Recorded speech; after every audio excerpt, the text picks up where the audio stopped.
Hello बच्चों, let's read the question. The question says in an oscillating circuit consisting of a parallel plate capacitor and an inductance coil with negligible active resistance, the oscillations with energy W are sustained. The capacitor plates were slowly drawn apart to increase the oscillator frequency eta fold. What work was done in the process? तो इस question को solve करने के लिए हम जो की concept use करेंगे तो हम यहाँ पर लिख सकते हैं जो की कॉन्सेप्ट हम यूज करेंगे तो पहला होगा कैपेसिटेंस ऑफ अ कैपेसिटर। एक कैपेसिटर का जो कैपेसिटेंस का वैल्यू होता है, कैपेसिटेंस मतलब कितना अमाउंट ऑफ वो चार्ज स्टोर कर सकता है, उसका फॉर्मूला हम यूज करेंगे। और जो सेकंड हम कॉन्सेप्ट यूज करेंगे वो होगा हमारा series LC circuit. So question में हमें कहा गया कि हमारे पास ऑसिलेटिंग सर्किट है जिस जो क्या क्या कंसिडर करता है, एक कैपेसिटर वो कंसिस्ट करता है और एक इंडक्टर वो कंसिस्ट करता है। तो हमारे पास एक एलसी सर्किट है और हमें कहा गया कि इनिशियली अगर ये हमारा कैपेसिटर के दोनों प्लेट्स है जो कि एक particular distance D initial distance apart है, तो इसको क्या किया, उसके बाद हम फाइनल क्या करते हैं, इसको डिस्टेंस को हम इंक्रीज कर देते हैं between the plates of the capacitor to D F. तो इसकी वजह से क्या होता है कि इनिशियली हमारा कैपेसिटर के अंदर जो एनर्जी स्टोर था वो था इक्वल टू डब्ल्यू। अब हमको क्वेश्चन पूछा गया कि डेल्टा डब्ल्यू कितना अमाउंट ऑफ वर्क हमको करना पड़ेगा ताकि हम इस कैपेसिटर के प्लेट्स को इस डीएफ डिस्टेंस तक सेपरेट कर सके, कि इन दोनों को डीएफ डिस्टेंस अपार्ट कर सके। और क्वेश्चन में कहा गया कि अगर इनिशियली हमारा डी डिस्टेंस था और डीएफ डिस्टेंस को हमने इसको सेपरेट किया तो जो ऑसिलेटिंग फ्रीक्वेंसी होता है वो ईटा फोल्ड हो जाता है। तो मतलब अगर ओमेगा आई जो है हमारा इनिशियल एंगुलर फ्रीक्वेंसी है एंड ओमेगा एफ हमारा फाइनल एंगुलर फ्रीक्वेंसी है of the oscillating wave, then according to the question omega F is equal to eta times omega I. और हमें पता है कि एक एलसी सर्किट के लिए जो एंगुलर वो होती है 1/√ओवर ऑफ एलसी। तो अगर हम एंगुलर फ्रीक्वेंसी को in terms of inductance and capacitance लिखे तो ये हो जाएगा of L C F is equal to eta times over of L C I. क्योंकि इंडक्टर में हम कोई चेंज नहीं ला रहे, तो अगर इन दोनों साइड को हम स्क्वायर करेंगे तो हमको मिलेगा कि C initial is equal to eta square times C final. तो ये हमारा कैपेसिटेंस के बीच में रिलेशन आ गया। और हमें पता है कि एक पैरेलल प्लेट कैपेसिटर के लिए कैपेसिटेंस का value in terms of area of the plate and distance होता है A epsilon naught by D. तो अगर हम कैपेसिटेंस को in terms of area and distance between plates लिखें तो ये हो जाएगा A epsilon naught D initial is equal to eta square multiplied by A epsilon naught D final. And इससे हमें मिलता है कि D final is equal to eta square D initial. तो दोनों जो प्लेट्स के बीच में जो सेपरेशन डिस्टेंस है उनका रिलेशन हमको मिल गया कि डी फाइनल जो होगा वो होगा eta square times D initial. तो अभी हमें दिया गया है कि initially at time t is equal to 0 पे हमारा जो डिस्टेंस था वो था डी इनिशियल और उसमें जो एनर्जी स्टोर था वो था इक्वल टू डब्ल्यू।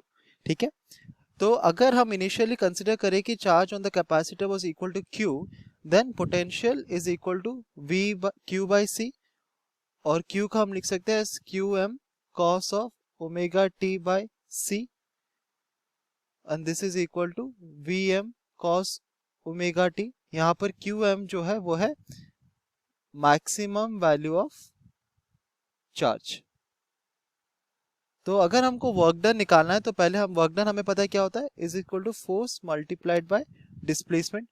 तो फोर्स जो एग्जिस्ट करेगा between the parallel plate capacitors वो कितना हो जाएगा, वो होगा charge on the parallel plate capacitor multiplied by electric field जो कि एग्जिस्ट करता है within the parallel plate capacitor. Charge हमने फाइंड आउट किया कितना होगा, Q M cos omega T multiplied by electric field को हम लिख सकते हैं as potential divided by distance which is D. तो ये कितना हो जाएगा, ये सिंपली हो जाएगा Q M cos omega T multiplied by V को हम लिख सकते हैं again Q M cos omega T divided by C D. और force is equal to Q M square cos square omega T by C multiplied by D. और अगर हम capacitance की जगह में ए एप्सिलॉन नॉट डी डालें तो ये कितना हो जाएगा, ये हो जाएगा Q M whole square cos square omega T. तो C A epsilon naught D ऊपर चला जाएगा तो ये हो जाएगा ए एप्सिलॉन नॉट। तो हम देखते हैं कि हमारा जो फोर्स है वो डिपेंडेंट ऑन टाइम है। तो अगर हमको एवरेज वैल्यू ऑफ फोर्स निकालना है then we will integrate the force over time period divided by the time.